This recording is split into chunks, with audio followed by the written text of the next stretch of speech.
Thank you for that report. Developing tonight, would you want a highway to be named after President Trump? It's a hot button issue getting a lot of attention right now. It comes after two representatives from the upstate suggested naming the 385 corridor after the president.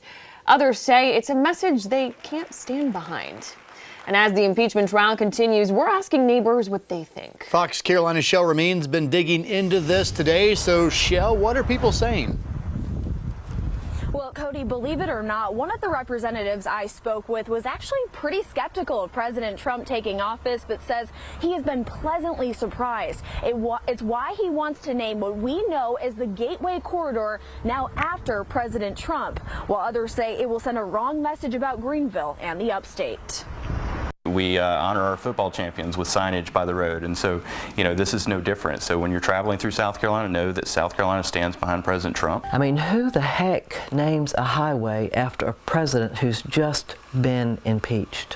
Who does that? Two House representatives, Jonathan Hill and Stuart Jones, have introduced a bill calling for one of the largest interchanges between Atlanta and Charlotte to be named after President Donald Trump. There's no president in my lifetime that I can say that I've seen keep as many campaign promises as President Trump has, and he's not even finished with his first term yet. But not everyone stands on that side of the road. Democrats like Lee Turner say the commander-in-chief strikes a different chord for some. It stands for racism, division, bully, hate. Some people feel one way and other people feel the other way, but the people that feel the other way, they're going to say, ooh, better not get off here. Regardless of politics, Turner believes it's too early to name the 385 interchange after the president, while lawmakers argue the majority of the state stands wholeheartedly with Trump.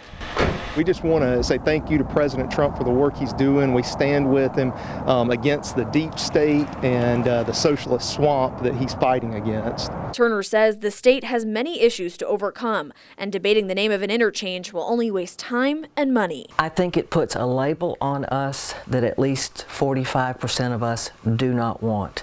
And not only do we not want it, we'd be embarrassed by it. I don't see this as being divisive at all. I think there's nothing more divisive than to be unwilling to publicly acknowledge when someone does a good thing.